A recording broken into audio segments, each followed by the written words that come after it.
Malam hari selalu menyimpan sesuatu yang tidak bisa kita lihat dengan jelas.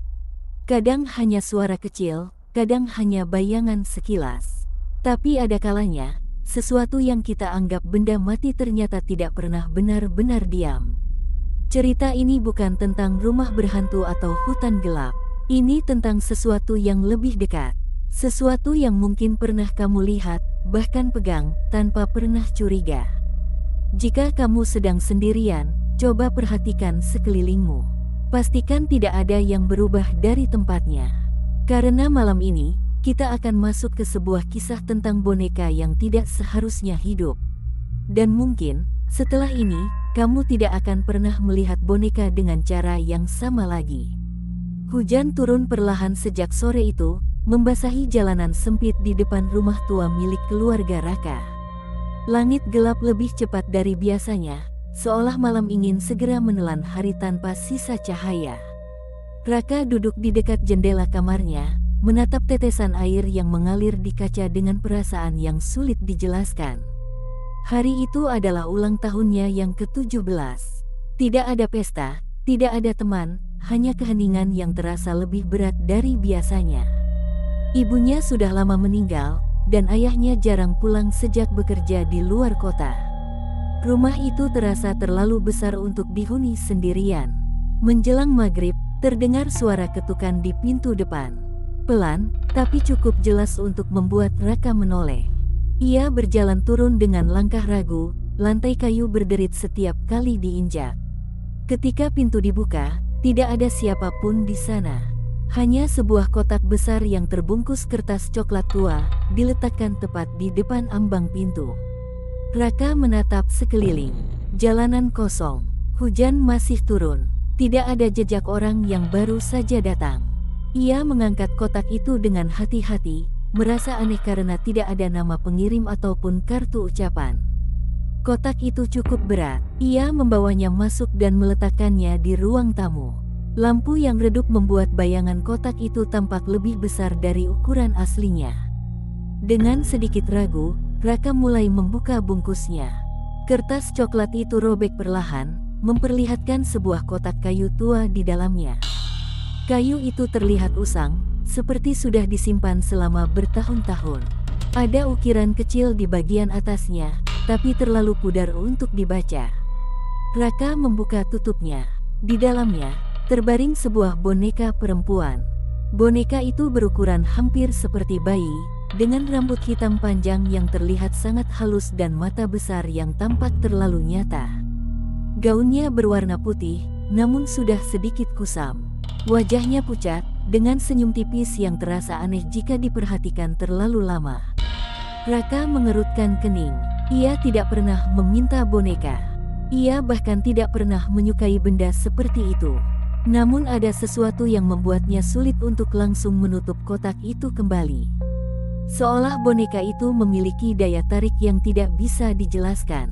Dengan perlahan, Raka mengangkat boneka itu keluar dari kotak. Dingin. Itu hal pertama yang ia rasakan.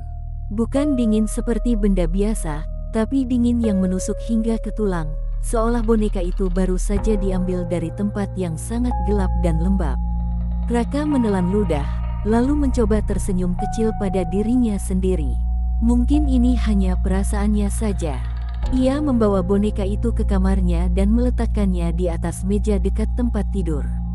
Ia berniat untuk mencari tahu siapa yang mengirimkannya nanti, tapi malam itu ia terlalu lelah. Hujan semakin deras. Angin mulai terdengar menyusup melalui celah-celah jendela tua. Lampu kamar Raka berkedip beberapa kali sebelum akhirnya stabil kembali. Ia berbaring di tempat tidur, menatap langit-langit yang gelap. Matanya perlahan terpejam. Beberapa jam berlalu. Sekitar pukul 3 pagi, Raka terbangun. Bukan karena mimpi buruk, tapi karena suara. Suara pelan yang datang dari sudut kamar. Seperti sesuatu yang digeser perlahan di atas lantai kayu. Raka membuka mata, jantungnya berdetak lebih cepat. Ia mencoba menenangkan diri, berpikir mungkin itu hanya suara rumah tua yang memang sering berbunyi. Namun suara itu terdengar lagi, lebih jelas, seperti langkah kecil, perlahan, bergerak. Raka menoleh ke arah meja tempat boneka itu diletakkan. Kosong. Napasnya tertahan. Ia duduk perlahan, matanya menyesuaikan dengan gelap. Hanya cahaya samar dari luar jendela yang masuk ke dalam kamar. Lalu ia melihatnya. Di dekat pintu kamar, boneka itu berdiri, diam, menghadap ke arahnya. Raka tidak bergerak, tubuhnya kaku. Otaknya berusaha mencari penjelasan, tapi tidak ada satupun yang masuk akal. Ia yakin benar, sebelumnya boneka itu ia letakkan di atas meja. Dan sekarang, boneka itu berada di dekat pintu. Dengan posisi berdiri, perlahan, kepala boneka itu miring sedikit ke samping. Seolah sedang mengamati, Raka merasakan hawa dingin menyelimuti seluruh tubuhnya. Ia ingin berteriak, tapi suaranya seperti tertahan di tenggorokan.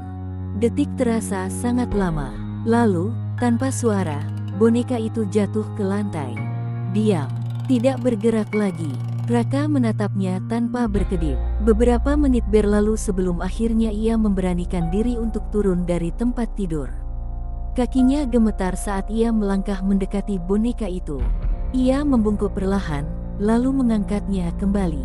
Boneka itu kembali terasa dingin. Wajahnya masih sama, senyumnya masih sama, seolah tidak pernah terjadi apa-apa. Dengan napas yang tidak stabil, Raka segera meletakkan boneka itu kembali ke dalam kotak kayu, menutupnya rapat, lalu mendorongnya ke bawah tempat tidur. Ia kembali naik ke atas ranjang, menarik selimut hingga menutupi seluruh tubuhnya. Matanya terbuka lebar. Ia tidak tidur lagi malam itu. Dan tanpa ia sadari, dari dalam kotak kayu di bawah tempat tidurnya, terdengar suara pelan. Seperti kuku kecil yang menggores bagian dalam kayu. Pelan, teratur, dan terus berlanjut hingga pagi datang. Pagi datang dengan cahaya yang pucat. Langit masih mendung, sisa hujan semalam meninggalkan udara dingin yang merayap masuk ke dalam rumah. Raka duduk di tepi tempat tidurnya dengan mata sembab dan tubuh lelah. Ia tidak benar-benar tidur sepanjang malam. Setiap kali ia mencoba memejamkan mata, suara goresan dari dalam kotak itu terus terngiang di kepalanya. Ia menunduk, menatap lantai. Tepat di bawah tempat tidurnya. Kotak kayu itu masih ada di sana. Diam, tidak ada suara apapun sekarang. Raka menarik napas panjang, mencoba meyakinkan dirinya bahwa semua yang terjadi semalam hanyalah mimpi atau mungkin halusinasi karena kelelahan. Ia turun dari tempat tidur dengan hati-hati, lalu berlutut perlahan. Tangannya gemetar saat ia menarik kotak itu keluar. Permukaan kayunya terasa lebih dingin dari sebelumnya. Raka ragu sejenak sebelum akhirnya membuka tutupnya. Kosong. Boneka itu tidak ada di dalamnya. Darah Raka seperti berhenti mengalir. Ia menatap kotak itu dengan napas tertahan, mencoba memahami apa yang sedang ia lihat. Ia yakin benar, semalam ia sendiri yang memasukkan boneka itu ke dalam kotak ini dan menutupnya rapat. Tidak mungkin benda itu hilang begitu saja. Tiba-tiba terdengar suara kecil dari belakangnya. Seperti sesuatu yang jatuh. Raka menoleh dengan cepat. Boneka itu tergeletak di lantai, tepat di samping lemari pakaiannya. Dengan posisi wajah menghadap ke arahnya. Raka mundur satu langkah tanpa sadar. Jantungnya berdetak keras, hampir menyakitkan. Ia tidak ingin mendekat, tapi ada dorongan aneh yang memaksanya untuk terus memperhatikan boneka itu. Wajahnya masih sama, mata besar yang kosong, senyum tipis yang tidak berubah. Namun ada sesuatu yang berbeda. Di pipinya, ada garis halus seperti bekas goresan. Tipis, tapi jelas terlihat. Raka menelan ludah dengan susah payah. Ia berdiri terpaku selama beberapa detik sebelum akhirnya memberanikan diri untuk mengambil sapu dan mendorong boneka itu kembali ke dalam kotak tanpa menyentuhnya langsung. Ia menutup kotak itu lebih keras dari sebelumnya, lalu mengikatnya dengan tali seadanya. Hari itu, Raka memutuskan untuk tidak tinggal di rumah. Ia keluar sejak pagi, berjalan tanpa tujuan, mencoba menghindari pikiran tentang apa yang baru saja terjadi. Namun setiap langkahnya terasa sia-sia, karena bayangan boneka itu terus muncul di kepalanya. Tatapan itu, posisi tubuhnya yang berubah, dan goresan kecil di wajahnya. Menjelang sore, Raka akhirnya kembali. Rumah itu terlihat sama seperti biasa dari luar, tapi entah kenapa terasa berbeda. Lebih sunyi, lebih berat. Ia membuka pintu dengan perlahan. Tidak ada suara, tidak ada tanda-tanda sesuatu yang aneh. Namun saat ia melangkah masuk ke ruang tamu, langkahnya terhenti. Kotak kayu itu berada di tengah ruangan. Padahal pagi tadi ia meninggalkannya di dalam kamar. Tali yang mengikatnya sudah terlepas. Tutupnya sedikit terbuka. Raka berdiri diam, tidak berani mendekat. Nafasnya kembali tidak teratur. Ia bisa merasakan hawa dingin yang sama seperti semalam, kini memenuhi seluruh rumah. Pelan-pelan, ia melangkah mendekat. Setiap langkah terasa berat. Saat ia akhirnya berdiri di depan kotak itu, ia menunduk perlahan. Kosong. Boneka itu tidak ada lagi di dalamnya. Lampu ruang tamu tiba-tiba berkedip. Sekali, dua kali, lalu mati. Rumah itu langsung tenggelam dalam kegelapan. Raka menahan napas. Lalu ia mendengar sesuatu. Dari belakangnya. Suara napas. Pelan. Dekat, tepat di belakang lehernya. Raka tidak berani bergerak, tubuhnya kaku. Ia bisa merasakan udara dingin menyentuh kulitnya, seolah ada sesuatu yang berdiri sangat dekat di belakangnya. Perlahan, ia mengumpulkan keberanian untuk menoleh. Kosong, tidak ada siapapun. Namun di lantai, tepat di depan kakinya, terlihat bayangan kecil. Bayangan yang tidak berasal dari tubuhnya. Raka menatap bayangan itu dengan mata membesar. Bayangan seorang anak kecil, dengan kepala yang sedikit miring, tangan yang terangkat perlahan, seolah ingin menyentuhnya. Dalam kegelapan, terdengar suara pelan. Bukan dari luar, bukan dari dalam kepalanya, tapi dari suatu tempat yang sangat dekat. Suara itu terdengar seperti bisikan. Pelan, serak, dan jelas. Aku tidak suka dikurung. Raka langsung berbalik, dan kali ini, ia melihatnya. Boneka itu berdiri tepat di belakangnya. Lebih dekat dari sebelumnya. Wajahnya kini terlihat berbeda. Senyumnya melebar sedikit, dan di pipinya, goresan tipis itu kini berubah menjadi garis yang lebih panjang. Seolah sesuatu sedang mencoba keluar dari dalamnya. Raka mundur dengan panik, tersandung meja kecil di belakangnya hingga terjatuh. Ia mencoba merangkak menjauh, tapi matanya tidak bisa lepas dari boneka itu. Boneka itu tidak berjalan, tidak berlari, namun jaraknya semakin dekat, sedikit demi sedikit, tanpa suara, tanpa gerakan yang jelas, seolah ruang di antara mereka yang menyusut dengan sendirinya. Raka akhirnya berhasil berdiri dan berlari keluar rumah. Ia tidak peduli hujan yang kembali turun. Ia tidak peduli kakinya yang terpeleset di jalanan basah. Yang ia tahu hanya satu, boneka itu bukan benda biasa. Dan sesuatu di dalamnya sedang bangun. Hujan belum berhenti ketika Raka berlari tanpa arah. Nafasnya terengah, dadanya terasa sesak, dan pikirannya dipenuhi ketakutan yang sulit dijelaskan. Ia berhenti di bawah sebuah warung kosong di pinggir jalan, mencoba menenangkan diri. Tangannya gemetar, bukan karena dingin, tapi karena apa yang baru saja ia lihat. Boneka itu berdiri, berbicara, dan mendekat tanpa bergerak. Raka menunduk, mencoba mengatur napasnya. Air hujan menetes dari rambutnya, jatuh ke lantai yang becek. Ia tahu, ia tidak bisa terus lari seperti ini. Rumah itu mungkin terasa seperti tempat paling berbahaya sekarang, tapi itu satu-satunya tempat yang ia punya. Dengan langkah berat, Raka akhirnya memutuskan untuk kembali. Saat ia tiba di depan rumahnya, suasana terasa berbeda. Pintu yang tadi ia tinggalkan terbuka kini tertutup rapat. Lampu ruang tamu menyala seperti biasa, seolah tidak pernah terjadi apa-apa. Raka berdiri beberapa saat di depan pintu. Ragu, namun akhirnya ia masuk. Semua terlihat normal. Tidak ada kotak di tengah ruangan. Tidak ada boneka. Tidak ada tanda-tanda kekacauan. Tapi justru itulah yang membuat semuanya terasa lebih aneh. Raka melangkah pelan menuju kamarnya. Setiap sudut rumah terasa seperti menyimpan sesuatu yang tidak terlihat. Ia membuka pintu kamar dengan hati-hati. Kosong. Tempat tidur rapi seperti pagi tadi. Kotak kayu tidak terlihat dimanapun. Raka menghela napas panjang, meski rasa takutnya tidak berkurang sedikit pun. Ia berjalan masuk dan mulai mencari di setiap sudut kamar. Tidak ada. Boneka itu benar-benar menghilang. Namun saat ia membuka lemari pakaian, sesuatu jatuh dari dalamnya. Sebuah buku tua, sampulnya berwarna hitam, dengan debu tebal yang menempel di permukaannya.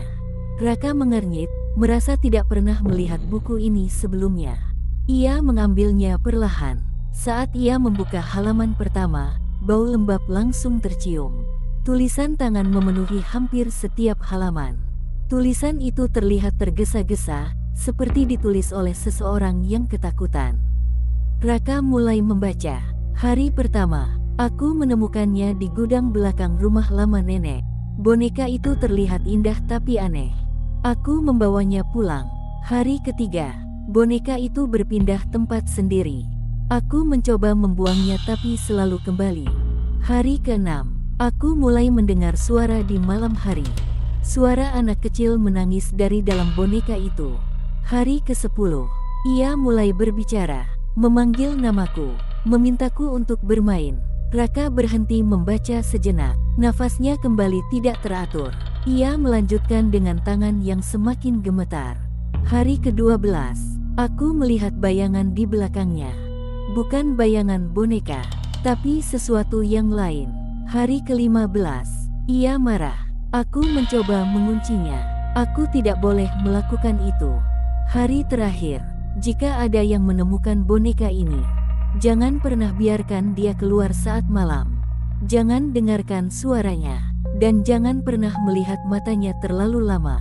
Tulisan itu berhenti di sana. Halaman berikutnya kosong. Namun di bagian paling akhir, ada satu kalimat yang ditulis dengan tekanan sangat kuat hingga hampir merobek kertas. Dia bukan boneka. Raka menutup buku itu dengan cepat. Tangannya berkeringat dingin. Sekarang semuanya mulai terasa masuk akal, meski tetap tidak bisa diterima sepenuhnya. Boneka itu bukan benda biasa. Ada sesuatu di dalamnya. Sesuatu yang hidup, atau mungkin sesuatu yang pernah hidup. Tiba-tiba terdengar suara dari arah lorong. Pelan, seperti sesuatu yang diseret di atas lantai. Raka membeku. Suara itu mendekat, pelan, berat. Seolah sesuatu yang kecil tapi membawa beban yang besar. Raka berdiri perlahan, matanya tertuju ke arah pintu kamar yang terbuka sedikit. Suara itu berhenti tepat di depan pintu. Sunyi. Beberapa detik berlalu tanpa apapun terjadi. Lalu pintu itu terbuka lebih lebar dengan sendirinya. Perlahan, mengeluarkan suara berderit panjang. Di balik pintu, kegelapan lorong tampak lebih pekat dari biasanya. Dan di sana, di tengah gelap itu, ada sesuatu yang berdiri. Boneka itu, namun kali ini, posisinya berbeda. Kepalanya menunduk, rambut hitamnya menutupi wajah. Tangannya menggantung di samping tubuhnya. Diam, tidak bergerak. Raka tidak bisa mengalihkan pandangannya. Perlahan, boneka itu mengangkat kepalanya. Gerakannya tidak wajar, seperti lehernya terlalu kaku. Mata itu kembali menatapnya. Tapi sekarang, tidak lagi kosong. Ada sesuatu di dalamnya. Sesuatu yang terasa hidup dan lapar. Senyumnya melebar lebih jauh dari sebelumnya. Kulit di pipinya terlihat seperti mulai retak. Halus, tapi menyebar perlahan. Seolah wajah itu bukan miliknya. Seolah ada sesuatu di baliknya yang sedang mencoba keluar. Raka mundur satu langkah. Lalu satu langkah lagi. Namun kali ini, boneka itu bergerak. Bukan dengan cara berjalan, tapi dengan gerakan patah-patah. Seperti sendinya dipaksa bergerak oleh sesuatu yang tidak terlihat. Pelan, mendekat. Setiap langkahnya diiringi suara retakan kecil. Raka merasakan tubuhnya melemah. Ia ingin lari, tapi kakinya tidak mau bergerak. Boneka itu kini hanya beberapa langkah darinya. Lalu berhenti, kepalanya kembali miring ke samping. Dan suara itu muncul lagi, lebih jelas dari sebelumnya. Kita bisa bermain sekarang. Raka menutup telinganya, tapi suara itu tidak hilang. Suara itu bukan berasal dari luar, tapi langsung dari dalam kepalanya. Boneka itu mengangkat tangannya perlahan. Jari-jarinya bergerak kaku, menunjuk ke arah Raka. Dan dalam sekejap, semua lampu di rumah mati. Kegelapan menelan segalanya. Dan dalam gelap itu, Raka mendengar suara lain. Bukan suara boneka, tapi suara sesuatu yang jauh lebih dalam, lebih berat, dan lebih mengerikan. Seolah berasal dari dalam tubuh boneka itu. Suara yang tidak seharusnya bisa keluar dari benda sekecil itu. Raka tidak bisa melihat apapun, tapi ia bisa merasakan satu hal dengan sangat jelas. Sesuatu sekarang berdiri tepat di depannya. Sangat dekat, dan perlahan. Sesuatu itu mulai tertawa. Kegelapan masih menyelimuti rumah itu ketika suara tawa itu perlahan menghilang. Raka tidak berani bergerak, nafasnya tercekat, tubuhnya terasa kaku seperti tidak lagi menjadi miliknya sendiri. Beberapa detik kemudian, lampu kembali menyala. Pelan, berkedip, lalu stabil. Raka membuka matanya perlahan. Di depannya, tidak ada apapun. Boneka itu menghilang, namun rasa dingin itu masih ada. Bahkan lebih kuat dari sebelumnya, seolah sesuatu telah meninggalkan jejak yang tidak bisa hilang begitu saja. Raka terjatuh ke lantai, lututnya lemas. Ia menoleh ke sekeliling dengan panik, memastikan tidak ada sesuatu yang bergerak di sudut ruangan. Rumah itu kembali sunyi, tapi bukan sunyi yang menenangkan. Sunyi yang terasa seperti sedang menunggu sesuatu. Dengan sisa tenaga yang ia punya, Raka merangkak menuju meja dan mengambil buku tua itu. Tangannya gemetar saat membuka halaman terakhir sekali lagi. Tulisan itu masih sama, namun kini ada sesuatu yang baru. Di bawah kalimat terakhir, muncul tulisan tambahan. Tulisan yang sama, tapi lebih kasar. Seolah baru saja ditulis. Dia sudah keluar. Raka membeku. Jantungnya berdetak semakin cepat. Ia menutup buku itu dengan keras, lalu berdiri dengan susah payah. Kali ini, ia tahu satu hal. Ia tidak bisa membiarkan ini terus terjadi. Ia harus mengakhiri semuanya. Raka segera mencari kotak kayu itu ke seluruh rumah. Setelah beberapa menit yang terasa sangat lama, ia menemukannya di dapur, tergeletak di lantai seperti dibuang begitu saja. Kosong. Namun kali ini, ia tidak peduli. Ia mengambil kotak itu, lalu mencari sesuatu yang bisa digunakan untuk menghancurkannya. Tangannya menemukan palu tua di sudut dapur. Tanpa berpikir panjang, Raka membawa kotak itu ke halaman belakang. Hujan sudah berhenti, tapi tanah masih basah. Langit gelap tanpa bintang. Tidak ada suara selain napas Raka yang berat. Ia meletakkan kotak itu di tanah. Menatapnya beberapa detik, lalu mengangkat palu. Saat palu itu hampir menghantam, terdengar suara pelan dari belakangnya. Kamu tidak boleh melakukan itu. Raka menutup matanya sesaat, lalu memukul. Kayu itu retak. Suara itu berubah menjadi lebih dalam, lebih marah. Jangan. Raka memukul lagi. Kotak itu mulai hancur. Kayu pecah menjadi beberapa bagian. Namun dari dalamnya, tidak ada apapun. Kosong. Terlalu kosong. Raka terengah. Ia menatap sisa-sisa kotak itu dengan bingung. Lalu ia merasakan sesuatu. Tangan kecil, dingin, menyentuh pergelangan tangannya. Perlahan, Raka menoleh. Boneka itu berdiri tepat di sampingnya. Lebih dekat dari sebelumnya. Namun sekarang, wujudnya jauh lebih mengerikan. Kulit wajahnya retak hampir di seluruh bagian. Senyumnya melebar tidak wajar. Dan dari celah retakan itu, terlihat sesuatu yang gelap bergerak di dalamnya. Seolah wajah itu hanya lapisan tipis yang menyembunyikan sesuatu yang lain. Sesuatu yang hidup. Raka mencoba menarik tangannya, tapi boneka itu menggenggamnya lebih kuat. Tidak seperti benda mati. Genggamannya terasa nyata dan kuat. Mata boneka itu menatapnya dalam. Dan kali ini, Raka tidak bisa berpaling. Ia merasa seperti tersedot ke dalamnya. Seperti jatuh ke dalam kegelapan tanpa dasar.